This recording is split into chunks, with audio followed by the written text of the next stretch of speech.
Bonjour à toutes et à tous, bienvenue à Rennes, bienvenue dans la nef du couvent des Jacobins pour les rencontres du tourisme de Bretagne proposées par la région Bretagne. L'événement annuel consacré au développement touristique ouvert à tous et donc bien au-delà du 22, du 29, du 35 et du 56. 2 jours de rencontres, 16 rendez-vous, tables rondes, regards croisés et conférences autour des 3 thématiques qui font écho aux priorités de la région, bien vivre ensemble, capitaliser sur nos singularités et s'engager sur les transitions. Vous êtes plus de 1000 inscrits pour cet événement, dont plus de 600 en distanciel. On vous salue d'ailleurs si vous êtes déjà derrière votre écran, au bureau, bravo, ou chez vous, en claquettes et vieux sweat à capuche, vieille charrue 2003. On vous voit. Vous faites pas ça, vous? Si. Vous aurez en tout cas, même à distance, l'occasion d'échanger, d'interagir avec la cinquantaine d'intervenants et experts présents à Rennes sur ces 2 jours. Et pour donner le coup d'envoi de ces rencontres, celui qui préside la plus belle région de France, d'Europe, Loïc Chenet-Girard, qui ne va pas me contredire. Là-dessus, il n'y aura pas de débat. Bien, merci beaucoup, merci de ce lancement. J'ai lâché le sweat hier pour remettre mon super habit de super président. Ravi de vous retrouver tous et toutes pour ces rencontres du tourisme Bretagne. C'est un moment important. On se retrouve, l'ensemble de celles et ceux qui travaillent pour faire en sorte de garder cette attractivité bretonne et cette capacité à accueillir dans de très bonnes conditions celles et ceux qui veulent nous découvrir, ou de faire bénéficier aux Bretonnes, aux Bretons de ce patrimoine extraordinaire et de ce lieu extraordinaire qu'est la Bretagne pour qu'ils le découvrent, le redécouvrent et aient envie d'y rester le plus possible. Et donc, ce moment est un moment d'échange, de débat, de construction, de stratégie que nous devons bâtir ensemble. Et c'est ça, finalement, l'ambition de la région Bretagne. Organiser, orienter les forces et faire en sorte de nous articuler les uns les autres pour préparer, encore une fois, les années qui viennent. On vit une période compliquée, vous le savez bien.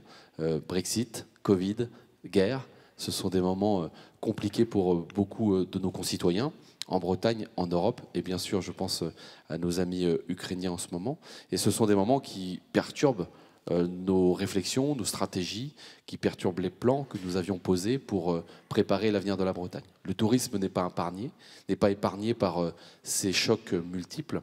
Et dans cette période, je pense que finalement, nous avons quelque part la confirmation que la stratégie que nous avions posée il y a quelques années, chère Anne, était la bonne. Une stratégie qui s'appuie sur ce que nous sommes, sur notre identité, sur nos singularités, sur notre manière de vivre, avec la volonté de ne pas nous travestir pour accueillir, la volonté de vivre comme nous sommes, avec, encore une fois, cette manière de vivre à la bretonne qui nous différencie de d'autres territoires en France et en Europe, et qui participe en plus de nos paysages, de notre patrimoine et de notre histoire, qui participent quelque part à cette singularité et à cette envie de Bretagne qui ne se dément pas. Nous avons eu raison de poser les bases, tous ensemble, collectivement, d'une ambition qui s'appuie sur ce que nous sommes, et nous avons intérêt à cultiver cela. Cultiver cela, ça veut dire qu'il faut avoir en tête à chaque instant que cette Bretagne, qui est un outil extraordinaire pour développer la filière tourisme, est à réfléchir comme étant un lieu de vie où les habitants ne veulent pas changer leur manière de vivre. Je le redis là parce que c'est important dans les stratégies que nous posons pour les années qui viennent. Nous voyons bien que le changement climatique, que la communication, que le bouche à oreille génèrent de plus en plus d'envie de Bretagne. Et nous devons avoir à chaque instant en tête que cette Bretagne, elle n'est pas quelque part séparée du lieu où 4,5 millions d'habitants vivent si je prends la Bretagne à 5, 3,3 millions si je prends la Bretagne à 4. Ces hommes et ces femmes vivent là, accueillent bien si on prend en compte leur manière de vivre. Ça, c'est le premier point et il faut qu'on y travaille pour les années qui viennent. La deuxième chose qu'il faut avoir en tête, c'est effectivement notre volonté de travailler sur notre identité, nos singularités. Il faut continuer à travailler cela. Ça ne veut pas dire non plus, là non plus se travestir. Ça ne veut pas dire là non plus mettre en avant des caricatures de Bretagne. Ça veut dire être à l'aise dans nos baskets, à l'aise dans nos tongs et nos pulls à capuche si on le veut, ou à l'aise comme on vit. Et le vivre bien, le vivre sereinement et l'afficher comme quelque chose de positif. Quelque chose de positif et d'ouvert sur le monde. J'insiste là-dessus aussi parce que l'identité, elle n'a de sens que si elle est ouverte. Je le dis régulièrement, nous sommes de quelque part en Bretagne, tous et toutes, et quand j'ai vu lors du café ce matin un certain nombre de visages, j'ai automatiquement des photos qui s'allument dans ma tête de tel ou tel endroit de Bretagne. Donc nous sommes d'un endroit en Bretagne, et nous sommes de Bretagne, et nous sommes fiers d'être dans un pays extraordinaire qu'est la France, et nous sommes fiers d'être européens. Et ça se cultive, ça se travaille. L'expérience Bretagne ne doit pas être une expérience d'isolement. La Bretagne doit affirmer son ouverture au monde, et encore plus dans la période que nous vivons actuellement, y compris au passage en France au regard des débats et de l'ambiance que nous vivons. Et puis, nous avons à travailler, j'ose plus dire les transitions, parce que finalement, c'est plus de transition, c'est des chocs considérables que nous sommes en train de vivre, et on doit intégrer dans nos modèles d'urgence le sujet du bas carbone. Le tourisme bas carbone est un sujet qui, quelque part, est inéluctable si on veut continuer à accueillir. Et donc, ce tourisme net zéro, ce tourisme carbone zéro, eh ben, ça doit être un chemin, un combat qui doit s'intégrer dans chacun de nos modèles, parce que si ça n'est pas dans le modèle, ça ne tournera pas à moyen terme. Et quand je dis que ça ne tournera pas, ça s'effondrera. Et quand je le dis là sur le sujet du tourisme, je dis la même chose sur le sujet de l'agriculture, je dis la même chose sur le sujet de l'aéronautique, je dis la même chose sur le sujet du nautisme, je dis la même chose sur le sujet du bâtiment. Bref, toutes les filières doivent intégrer cette transition bas carbone, cette envie de sortir du carbone fossile. Et quoi de mieux que le tourisme pour y arriver, puisque finalement, lorsque nous prenons quelques jours pour nous ressourcer, pour découvrir, pour vivre avec ce que l'on aime, ce sont des moments où on peut se poser des questions sur notre manière de vivre. Et là, la Bretagne, elle a aussi une carte à jouer. Économie circulaire, bas carbone, slow tourisme, envie de retoucher terre et de retravailler quelque part à notre manière de vivre et à notre hygiène de vie. Voilà des très beaux sujets sur lesquels nous avons collectivement la capacité de tirer le fil de ce que sera le tourisme de demain en Bretagne. Et puis, dernier mot, avant de passer la parole à Anne Gallo, que je salue et que je remercie pour sa fidélité et sa constance dans le travail qu'elle mène sur ce sujet depuis maintenant 6 ans déjà, 7 ans. Plus que ça, 7 ans. Le dernier sujet que je souhaite aborder avec vous, c'est bien entendu l'envie de continuer à cultiver l'équipe de Bretagne du tourisme.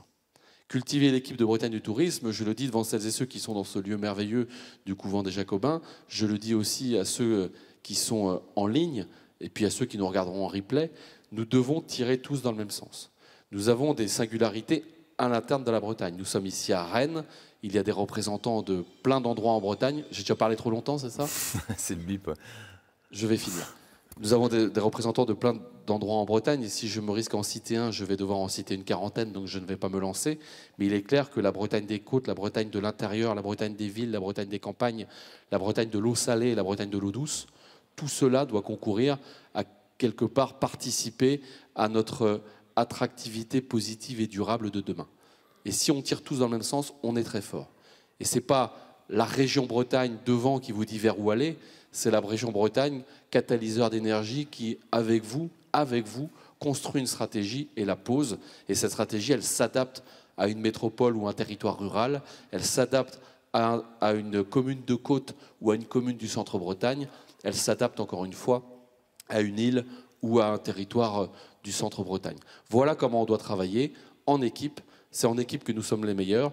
Et c'est encore une fois avec les Bretons de partout que l'on peut cultiver l'envie de soi-même devenir un Breton de week-end, un Breton de vacances, et pourquoi pas un Breton durable, puisque nous savons que nous allons accueillir encore 300 à 400 000 nouvelles personnes qui vont venir vivre en Bretagne et qui eux-mêmes auront envie de se ressourcer pendant leurs vacances, leurs week-ends ou les petits moments qu'ils pourront avoir dans la vie frénétique que nous avons tous. Vive le tourisme, vive la Bretagne, vive chacune des collectivités, des structures, des entreprises que vous représentez. On est une très belle équipe et quand on se parle bien et qu'on sait bien vers où on veut aller, et bien finalement, quel que soit le chemin que l'on prend, on y va sereinement et avec fierté. Merci à vous et merci Sheran de ton engagement. Merci. Loïc Chenet-Girard, président de la région Bretagne, à vos côtés, la maire de Saint-Avé. dans le Morbihan, mais surtout ce matin, vice-présidente de la région chargée du tourisme, du patrimoine et des voies navigables, Anne Gallo. Merci, bonjour à toutes et tous. Je suis vraiment ravie de vous retrouver ici en présentiel au couvent des Jacobins. Merci, Président, de nous faire l'honneur d'être présent aujourd'hui. C'est un moment important de retrouvailles et un moment important de rappel des valeurs, de stratégie et de ce qui nous ressemble et nous rassemble. Nous rassemble aujourd'hui, ces 2 jours pour les rencontres annuelles que nous sommes à nouveau ravis d'organiser.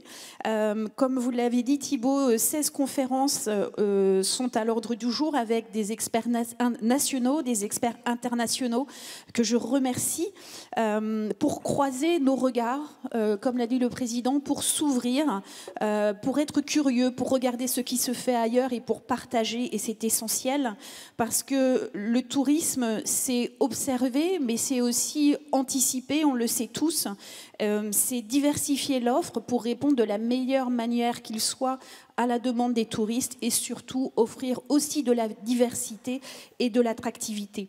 Donc pour cela, nous avons besoin de nous structurer, de nous organiser en commun, de donner aussi une réalité à nos promesses, parce que ceux qui viennent sur notre territoire doivent être satisfaits lorsqu'ils repartent et trouver ce qu'ils sont venus chercher. Et cette édition des rencontres du tourisme donnera en tout cas la part belle au développement touristique et à la qualité de l'offre. Ça, c'est extrêmement important que nous puissions travailler cela ensemble. Et en même temps, ce matin, dans quelques minutes, aura lieu également l'Assemblée générale de Tourisme Bretagne, donc le nouveau nom du comité régional du tourisme. Tourisme Bretagne, je le rappelle, est l'opérateur touristique de la région. Il déploie le schéma régional de développement touristique et de loisirs sous 3 angles rapidement, on le sait, l'observation, le développement touristique, la communication et la promotion. Et s'il faut retenir en tout cas 3 choses essentielles de l'accompagnement de Tourisme Bretagne dans la politique régionale, c'est le travail réalisé au niveau des études. Je rappelle que cette année, nous avons lancé la très grosse étude Reflet qui va pouvoir nous donner des indicateurs très précis sur les comportements des visiteurs et qui va justement vous donner une visibilité et nous offrir la possibilité de nous réinterroger. Et d'ailleurs, un autre aspect, ça a été également une enquête sur la perception du tourisme breton. Et pour vous rassurer, Président, en tout cas, 90% des Bretons sont favorables au tourisme, ce qui est rassurant, mais pas n'importe quel tourisme. On y reviendra tout à l'heure. Un autre sujet important pour lequel le Tourisme Bretagne nous accompagne, la région Bretagne, c'est l'accompagnement des professionnels. Et 2020 a vu un tournant se réaliser et notamment, vous l'avez dit, les transitions sont extrêmement importantes et nous avons travaillé avec l'ADEME. Nous avons d'ailleurs pu réaliser un partenariat d'ampleur qui va se poursuivre jusqu'en 2024 et cela a permis d'organiser, de stimuler environ 2,8 millions d'investissements vertueux sur notre territoire pour accompagner les professionnels du tourisme dans l'amélioration de leurs infrastructures, notamment énergétiques. Et puis, vous l'avez dit, le parti pris de la communication, c'est la force de notre collectif, de tous les acteurs bretons. Je vous rappelle la campagne Dépaysez-vous en Bretagne, où vous avez été 600 acteurs du tourisme à vous réapproprier cette campagne. Et ça a été juste phénoménal, ça a été remarqué partout en Bretagne, en France et même à l'international. Donc ça, c'est la force du collectif, la force du faire ensemble. Cette année, on aura un renouvellement également d'une communication sur le centre Bretagne, parce qu'on parle du littoral et on parle aussi de l'intérieur de la Bretagne, et c'est extrêmement important. Et nous aurons une nouvelle action alors avec un acteur qui nous accompagne, qui s'appelle Pétaouchnok, et qui viendra renforcer cette visibilité de l'intérieur Bretagne et bien sûr la relance sur les marchés européens. Je dis relance même si nous n'avons pas arrêté notre communication, notre visibilité sur ces marchés pendant le Covid. En fin de matinée, nous aurons un événement très important ce sera la signature du nouveau contrat Destination Bretagne avec notre partenaire Atout France, et j'aurai le plaisir d'accueillir Caroline Leboucher, sa directrice générale. Et cette signature, ça ne va pas être uniquement la signature de la Bretagne, du Conseil régional de tourisme Bretagne, c'est la signature de 26 partenaires. Donc ce sont des ADT, des OT, mais également la Brittany Ferries, ce sont des aéroports, et Voyage à Nantes également qui sera parmi nous pour signer ce contrat et avoir une communication globale sur notamment l'international, et ensemble, avec ce collectif, avec vous, nous ferons rayonner la destination Bretagne une nouvelle fois à l'international. Voilà, cette mobilisation commune est essentielle.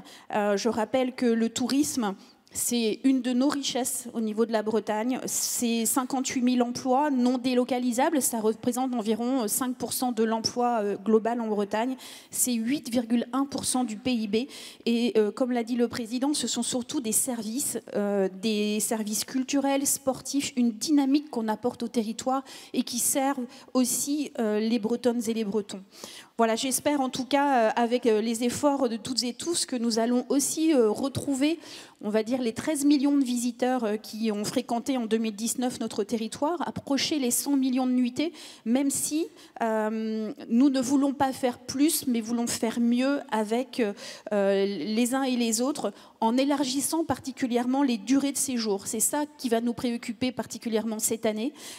Élargir la durée de séjour, élargir aussi la fréquentation du centre Bretagne, comme nous l'avons indiqué. En tout cas, des flux dans le temps et dans l'espace, ça va être notre leitmotiv pour cette année. En tout cas, je sais pouvoir compter sur vous toutes et tous, sur la force, vous l'avez dit, Président, du collectif breton, qui est vraiment exemplaire, qui est reconnu, qui est innovant et qui fait que la Bretagne se positionne en leader sur les destinations slow tourisme, comme nous l'avons travaillé depuis un certain temps ensemble. Je vous remercie toutes et tous pour votre participation. Je vous remercie, Président, pour votre confiance, et je vous souhaite à toutes et tous de très belles rencontres du tourisme 2022, et merci aux équipes. Merci. Merci. Merci.